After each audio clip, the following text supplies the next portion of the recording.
A personal ordinariate, sometimes called a personal ordinariate for former Anglicans, or more informally an Anglican ordinariate, is a canonical structure within the Catholic Church established in accordance with the apostolic constitution Anglicanorum Coetibus of 4 November, 2009 and its complementary norms. The ordinariates were established in order to enable groups of Anglicans to join the Catholic Church while preserving elements of the liturgical and spiritual patrimony. They are juridically equivalent to diocese, a particular church in which and from which exists the one and unique Catholic Church, but may be erected in the same territory as other dioceses by reason of the rite of the faithful or some similar reason. 3 ordinariates currently exist: personal ordinariate of Our Lady of Walsingham, personal ordinariate of the Chair of St. Peter, personal ordinariate of Our Lady of the Southern Cross. Name: personal ordinariate is the term used for each of the 3 existing ordinariates in the decree that established them: the personal ordinariate of Our Lady of Walsingham, the personal ordinariate of the Chair of St. Peter, and the personal ordinariate of Our Lady of the Southern Cross. It is also the collective name given to all 3 in the official yearbook of the Holy See, and is a name the ordinariates themselves use. Ordinariates for former Anglicans is a term sometimes used by the ordinariates themselves, by news sources of the Holy See and episcopal conferences. This terminology, however, does not mean that an ordinariate's membership exclusively comprises former Anglicans. The head of the North American Ordinariate has said that all ordinariates for former Anglicans must be a bridge to Christian unity and a force for true ecumenism, and the members must build and rebuild our relationships with confreres who have stayed behind in the Anglican Church. Anglican ordinariates is often used by newspapers, such as the Church of England newspaper and the Canadian Catholic Register. It is also often used by communities belonging to the ordinariates. The name does not imply that the members of an ordinariate are still Anglicans, while those who have been Anglicans bring with them into the full communion of the Catholic Church in all its diversity and richness of liturgical rites and traditions, aspects of their own Anglican patrimony and culture which are consonant with the Catholic faith. They are Catholics of the Latin Rite, within the full communion of the Catholic Church, no longer part of any other communion. History. Background. The Apostolic Constitution was a response by the Holy See to requests coming from continuing Anglican churches, particularly the traditional Anglican Communion, and from Anglo-Catholic sections of the Anglican Communion, such as those involved with Forward in Faith, and within the Catholic Church, for the Anglican use parishes which have existed since the early 1980s when, at the request of the United States Conference of Catholic Bishops, Pope John Paul II granted the pastoral provision allowing the creation, within the territorial Latin Church dioceses of the United States, of parishes in which the liturgy would be celebrated in an approved form of the Anglican tradition and with a married clergy composed of former Anglican priests who were ordained in the Catholic Church on joining it. Many of these Anglican use Catholics had left the Episcopal Church because of women's ordination, especially to the episcopate, revisions of the liturgy, and changes in its moral teaching. These changes evidenced also in the consecration of a partnered homosexual man as a bishop, and the blessing of same-sex couples have provoked serious tensions within the composite Anglican world, as Cardinal Walter Casper said in 2009, leading to the requests to which the Apostolic Constitution was a response. The discussions that led to the granting of the 1980 pastoral provision raised some of the ideas that came to fruition in the decision of 2009. 1. was the setting up of a structure for former Anglicans similar to the military ordinariate, an idea that was not then acted on because of the small number of Anglicans involved at the time. In October 2007, the traditional Anglican Communion presented to the Holy See a petition for full union in corporate form with the Roman Catholic Church. This worldwide grouping, under a single primate of churches of Anglican tradition but outside of communion with the See of Canterbury, was founded in 1991. It was formed over a number of issues, including liturgical revisions, the ordination of women and open homosexuals as priests, the sanctioning of homosexuality and the importance of tradition. On 5 July 2008, Cardinal Levada responded to the formal request for full, corporate and sacramental union with the Roman Catholic Church, giving written assurance that the Congregation for the Doctrine of the Faith was giving serious attention to the prospect of corporate unity raised in that request. The request thus became a basis for the decision announced by Cardinal Levada on 20 October 2009 to issue the Apostolic Constitution, announcement and enactment. The decision to institute personal ordinariates for Anglicans who join the Catholic Church was announced on 20 October 2009 by Cardinal William Levada at a press conference in Rome and by the Archbishop of Canterbury, Rowan Williams, and the Archbishop of Westminster, Vincent Nichols, at a simultaneous press conference in London. The Apostolic Constitution enacting the introduction of personal ordinariates for former Anglicans was released on 9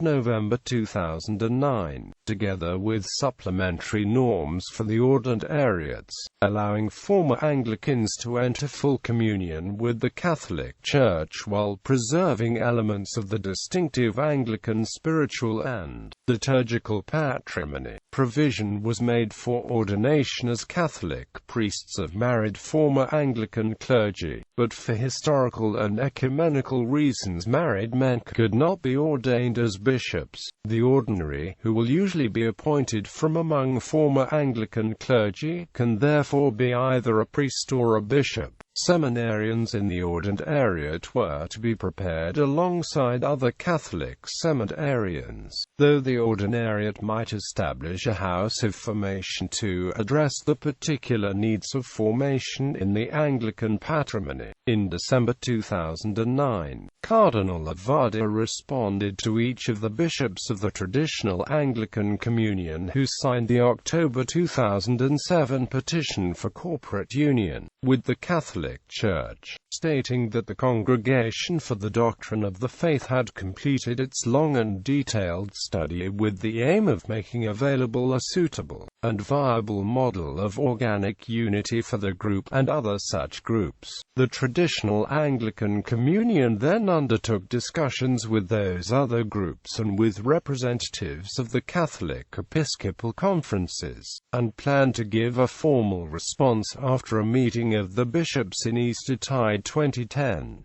Acceptance by some Anglican groups. A number of Anglican groups soon petitioned the Congregation for the Doctrine of the Faith for acceptance into ordinariates. On 3 March 2010, in Orlando, Florida, the 8 members of the House of Bishops of the Anglican Church in America voted unanimously to become part of the Catholic Church along with 3,000 fellow communicants in 120 parishes in 4 dioceses across the country. Following the vote, the bishops and the pastoral provision parishes sent a joint petition to the Congregation for the Doctrine of the Faith requesting the establishment of an ordinariate in the United States and making some suggestions about how that could be done. On 12 March 2010, the Anglican Catholic Church of Canada formally requested the erection of an ordinariate in Canada. The denomination subsequently split into 2 jurisdictions congregations, one of which then detached and joined the Ordinariate. When several congregations decided not to join the Catholic Church due to various unforeseen difficulties, the Anglican Catholic Church in Australia and Forward in Faith Australia, mostly members of the Anglican Church of Australia, jointly applied for an ordinariate in Australia. However, two congregations later left the denomination over the issue. The Church of Torres Strait, another province of the traditional Anglican Communion in Australia, covering parts of northern Queensland and the Torres Strait, also applied for a separate ordinariate. A majority of the 17 clergy of the traditional Anglican Church supported a petition for acceptance into the Roman Catholic Ordinariate. In September 2010, under the leadership of some Church of England bishops, the Society of St. Wilfrid and St. Hilda, a new grouping which intends to stay within the Church of England, was founded for Anglicans who do not accept the ministry of the Pope, at least as presently exercised, as an attempt to keep Anglo-Catholics in the Church of England. Purpose. The structure of an ordinariate enables Anglicans to enter into full communion with the Pope while preserving some degree of corporate identity and autonomy from the geographical dioceses for other Catholics of the Latin Church and maintaining distinctive elements of their Anglican, theological, spiritual and liturgical patrimony. The ordinariates integrate these groups in such ways as to maintain the liturgical, spiritual and pastoral traditions of the Anglican Communion within the Catholic Church, as a precious gift nourishing the faith of the members of the ordinariate and as a treasure to be shared, is part of the Latin rite within the full communion of the Catholic Church and professes all the Church's doctrine on faith and morals. The personal ordinariates were originally envisaged for former Anglican communities and clergy seeking to become Catholic, enabling them to retain many aspects of their Anglican liturgy and traditions. Accordingly, the ordinariates identifies Anglican culturally, but as Catholic theologically and ecclesiologically. Membership in the ordinariates, however, is not restricted exclusively to former Anglicans. Anglican patrimony. In a letter in September 2013, Archbishop Vincent Nichols, President of the Catholic Bishops' Conference of England and Wales, explained that, through the canonical structure of the ordinariate, Anglicans who wish to enter the full communion of the Catholic Church, bringing with them some of the traditions and beauty of the Anglican heritage in which they were nurtured, may do so. The rites of the ordinariates are characterized by revisions of Anglican rites approved by the Holy See for the use, while the Roman rite is also permitted for the ordinariates. Their official divine worship missal was adapted from the Book of Divine Worship that parishes of the United States' pastoral provision were already using before the ordinariates were instituted. Cardinal Sarah has praised the Anglican use liturgy of the ordinariate. Certainly, cultures and other Christians bring gifts with them into the Church. The liturgy of the ordinariates of Anglicans now in full communion with the Catholic Church is a beautiful example of this. Prospective members, Anglicans, through the ordinariates, Anglicans who wish to enter the full communion of the Catholic Church, bringing with them some of the traditions and beauty of the Anglican heritage in which they were nurtured, may do so. Quote, however, Anglicans who join the Catholic Church are not obliged to become members of an ordinariate and can choose to belong to the Latin diocese of residence. In either form they are received by individual profession of faith. The rite of reception would normally also include the sacraments of confirmation and Eucharist. Anglicans who join the local Latin dioceses, either before or after the erection of an ordinariate, are permitted to join an ordinariate. Monsignor Geoffrey Steenson is an example of someone who first became a member of a Latin diocese before later being a member of an ordinariate. Non-Anglicans. Ordinariate membership as a pathway to full communion with the Catholic Church is not limited solely to members of churches in the Anglican communion. The founding document of personal ordinariates stated that the members would either be people originally belonging to the Anglican communion and now in full communion with the Catholic Church, or those who receive the sacraments of initiation within the jurisdiction of the ordinariate. Moreover, the personal ordinariates have extended the meaning of the word Anglican in this context to include members of any Protestant church linked to the Church of England, such as the Lutheran or Methodist Church in Great Britain, or to anyone who has ever been an Anglican, Episcopalian, Methodist, or AIM in the United States. Therefore, many individuals who have never formally been part of a church in the Anglican communion may become Catholic through an ordinariate, just as they might through any diocesan parish. The complementary norms issued at the same time added that those who have received all of the sacraments of initiation outside the ordinariate are not ordinarily eligible for membership, but indicated that by exception members of a family belonging to the ordinariate can become members also. Such people, not belonging to either of the other two categories of members, are thus a third class.